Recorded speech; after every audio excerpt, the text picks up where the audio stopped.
सरकारी स्कूलों को सीबीएसई में स्थानांतरित करने का, इसका कर्मचारी संघ जो है शिक्षा बोर्ड का समस्त अधिकारी और कर्मचारी जो है इसका कड़े शब्दों में विरोध करता है। क्योंकि आप जो है जो शिक्षा बोर्ड है वो एक प्रदेश की तो एक संस्था है, सरकार की तो एक संस्था है, इस पे विश्वास ना करते हुए आप सेंट्रल एजेंसी पे विश्वास करते हैं, तो इससे दुर्भाग्यपूर्ण क्या हो सकता है।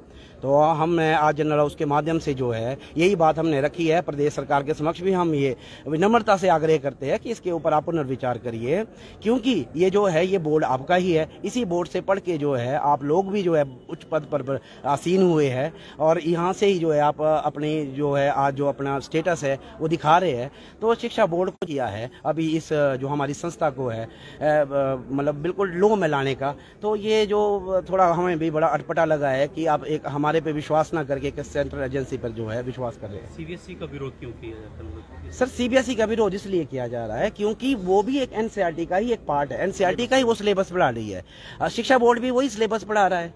तो हम तो इसलिए विरोध कर रहे हैं कि जब आपके पास ये फैसिलिटी है तो फिर आप जो है सेंट्रल एजेंसी के पास क्यों जा रहे हैं। हमारा तर्क तो ये है कि आप अगर सीबीएसई का सिलेबस कोई अलग होता, सीबीएसई का कोई अपना सिलेबस नहीं है, सरकार बोल रही है कि भाई हम सीबीएसई का सिलेबस पढ़ाएंगे, तो सीबीएसई का कोई सिलेबस नहीं है, वो एनसीईआरटी का ही है, करिकुलम जो है वो भी एनसीईआरटी का ही, हमारा भी वही है। तो फर्क कहाँ पर आ रहा है, आपको क्या लग रहा है कि इसमें कोई बात, तो फिर हमें भी ऐसे ही अगर सीबीएसई करने स्कूल तो एसपी बोर्ड की आवश्यकता ही। हाँ बिल्कुल, ये तो संस्था के ऊपर जो एक सवालिया निशान भी है। जब हमारी जो ये संस्था है क्या ये काम नहीं कर रही है, आज प्रदेश सरकार जो है पूरे साक्षरता जो है हासिल कर दी है 100%, अपनी पीठ थपथपा रही है। आज जो हमारे जो मानक होते हैं उस पे जो है 5वें नंबर पर पहुंची है आज प्रदेश सरकार, वो अपनी पीठ पर थपथपा रही है, तो इसी शिक्षा बोर्ड के बलबूते पर थपथपा रही है। और आज आप इस शिक्षा बोर्ड को जो है आप इस कदर से दरकिनार कर रहे हो, ये तो बड़ा ही दुर्भाग्यपूर्ण जो है फैसला है, इस पर सरकार को सोचना पड़ेगा और इस फैसले को वापस लेना पड़ेगा। आगामी कदम क्या है? वर्तमान सरकार से मिला है, अपनी बात रखी? हमने बात की है, माननीय मुख्यमंत्री से भी महोदय से भी हमने बात की है, मंत्रिमंडल के 4-5 जो है बात की है, शिक्षा मंत्री जी से हमने इस बारे में बात की थी कि अगर आपने सुधार करना है तो वो पढ़ने और पढ़ाने के तरीकों में सुधार होना चाहिए। शिक्षा बोर्ड बदलने से कुछ नहीं होगा, आपको सीबीएसई के लेवल से अपने स्कूल को आपको डेवलप करना होगा, तभी जाके जो है ये जो आपकी है माननीय मुख्यमंत्री के क्वालिटी एजुकेशन देना जो है वो तब जाके वो सिद्ध होगा। ये शिक्षा बोर्ड बदलने से कुछ नहीं होगा। और एक उनका एक और तर्क है कि भाई सरकार का कि भाई सीबीएसई में जाके जो है नेट जेई और जो भी कम्पिटिटिव एग्जाम होते हैं उसके लिए अच्छी तैयारी मिलेगी। अरे शिक्षा बोर्ड के भी वही वो है सिलेबस है, उसी से वो पढ़ रहे हैं, इसी में जो IAS है, HAS है, नेट जेई अच्छे जो है अंकों के साथ वो उत्तीर्ण हो रहे हैं। प्रदेश सरकार को अगर हमारे में कमी लग रही है, अगर आपने सुधार करना है कोई तो हम पे करो ना सुधार। आप जो पैसा उधर लगाना है आपने पैसा वो हमें दे दो, हम टीचर्स को ट्रेनिंग देते हैं, हम उस लेवल पे ले आते हैं। सीबीएसई क्या उसके ऊपर के लेवल पे भी हम जो है इस चीज को ले आएंगे शिक्षा बोर्ड को। पर एक बार आप हमारे पे तो विश्वास करो, आप तो हमारे पे विश्वास नहीं कर रहे हो। प्रदेश सरकार का जो शिक्षा मंत्री उनका ये कहना है कि लगातार क्वालिटी एजुकेशन पे हम काम कर रहे हैं, इंग्लिश मीडियम स्कूल किए जाएंगे। धरातल पे क्या आपको देखने को मिला कि उससे पहले भी कोई स्कूल बंद किए, कई मर्ज किए और अब ये निर्णय सरकार ने लिया? नहीं, ये तो चलो देखो, ये तो क्वालिटी एजुकेशन माननीय शिक्षा मंत्री ने जो बात की है क्वालिटी एजुकेशन देने की बात है, वो अच्छी बात है।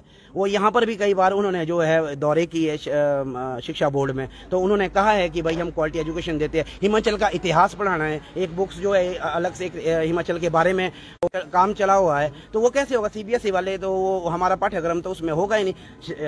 हम तो एनसीईआरटी का सिलेबस पढ़ा रहे हैं, किताबें तो वही रहेगी। कुछ एक किताबें जो होती है जिसमें हिमाचल का बच्चा जो है हिमाचल का इतिहास पढ़ता है, जो हमारे शूरवीर है इतिहास है उसके पढ़ते हैं, रमणीय स्थल है उसके बारे में वो पढ़ता है। तो इन चीजों से हमारा जो छात्र है वो भी अनभिज्ञ रह जाएगा। शिक्षा प्रणाली में भी कोई बदलाव होगा? बिल्कुल, शिक्षा प्रणाली में हमने बहुत सुधार की है। अभी भी कितनी वो जो है परख जो एनपी के माध्यम से जो परख है, वर्कशॉप कितनी वर्कशॉपें हो रही है। हम जो आपके जो 9 से लेकर +2 तक है जो कम्पिटिटिव एग्जाम होते हैं उस बेस से हम क्वेश्चन पेपर को तैयार कर रहे हैं। आज का जो हमारा प्रश्न पत्र है वो सीबीएसई के लेवल का ही है। आप किसी भी एजेंसी को ले आ दो और तुलना करो एचपी बोर्ड और सीबीएसई से आप करो। सरकार इस तरह के निर्णय ले रही है, क्या मंशा देखते हैं, क्या मंशा? तो सरकार का ये है कि भाई अपनी संस्था को वो आप विश्वास नहीं करोगे, अपनी संस्था को खत्म करना है, तो ये तो मंशा साफ दिख रही है। ये तो प्रदेश सरकार को भी सोचना चाहिए और हमारे जो प्रदेश की जनता है उसको भी इस बारे में सोचना चाहिए। बोर्ड संघ का क्या आगामी निर्णय रहेगा? देखो, आज तो आपके माध्यम से जो है और इस हम अपनी अथॉरिटी के माध्यम से भी है जो है यहाँ पर बात करेंगे और एक मीटिंग जो है अपने अध्यक्ष महोदय और सचिव महोदय जी के साथ करेंगे इस बारे में जो है, क्योंकि ये गंभीर मुद्दा है। शिक्षा बोर्ड को जो अस्तित्व की लड़ाई है, जो प्रदेश सरकार ने इसे खत्म करने के लिए जो आज एक कील ठोकी है इस जो 15 तारीख को कैबिनेट में, तो हम तो इस चीज़ का विरोध करेंगे और इनसे मीटिंग करेंगे। ये भी अपने जो है सरकार से इस बात को रखे। बाकी हम जो है कर्मचारी संघ जो है अपने अधिकारियों से और जो निचले तबका है सबसे बात करेगा। तो इस हिसाब से हम पूरे जो पेंशनर जो है हमारे, वो भी बेचारे यहाँ देखो आना चाहते थे, मैंने उन्हें रोका क्योंकि वो प्रदेश के इतने बुजुर्ग हो गए, 80 साल 85 साल की उम्र के हो गए, प्रदेश के विभिन्न क्षेत्रों में वो रह रहे हैं। तो वो यहाँ पर आते, आज की डेट का कहाँ रहने की व्यवस्था होनी थी, कहाँ दर दर उनको भटकना पड़ना था, तो उनको भी बड़ी चिंता हो रही है क्योंकि उन्होंने अपनी मेहनत से दिन रात मेहनत करके इतनी इस संस्था को इस टॉप के लेवल तक बढ़ाया है। पर हमने उनको बोला भी आप रुको, हम प्रदेश सरकार से बड़े शांति प्रिय तरीके से जो है हम बात अपने रखना चाहते हैं और उनसे बात करना चाहते हैं। अगर फिर भी प्रदेश सरकार नहीं मानती है या हमारी बात नहीं सुनी जाती है, रणनीति जो है आपको हम बता देंगे। विपक्ष भी कहीं ना कहीं खुलकर जो है विरोध नहीं कर रहा है, क्या कुछ कहेंगे? अब ये तो विपक्ष की बात है ना सर, ये तो विपक्ष ही जाने। हम तो कर्मचारी नेता है, हमें इस संस्था पे जब बात आई है तो हमें तो इसका हम करेंगे, क्योंकि इसमें कोई लॉजिक नहीं है, लॉजिक दिख ही नहीं रहा, क्योंकि जब हमारा सिलेबस ही वही है, वही वो कर रहे, किताब वही है ना जी, टीचर वही, फिर आपके स्कूल भी वही, स्टूडेंट भी वही, फिर बदला क्या? बोर्ड बदलने से क्या होगा? अगर आपने सीबीएसई के लेवल बनाना तो स्कूल के आपके आधारभूत ढांचे को आपको सुदृढ़ करना पड़ेगा, वहां पर आपको पूरा स्टाफ देना पड़ेगा, आपको ऐसी तरीके से जो स्कूल का प्रशासन है उसको मजबूत करना होगा। आपको लगता है कुछ व्यक्तियों को लाभ देने के लिए निर्णय लिया जा रहा है?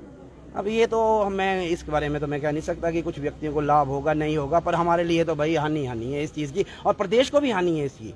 ये प्रदेश की जनता को भी इसके बारे में समझना होगा कि भाई ये जो चीज़ है ये गलत हो रही है, क्योंकि इनकी फीसें बहुत ज़्यादा है और जो है इस चीज़ का जो है हम तो विरोध करेंगे ही करेंगे। मेरा तो जो हमारे जो इस चीज़ से जुड़े हुए हैं हमारे टीचर्स जो यूनियन से है वो भी इसका विरोध करें, उनको भी आगे इसका विरोध करना चाहिए, क्योंकि ये जो है प्रदेश के हित में नहीं है। ठीक है, धन्यवाद। Thank you.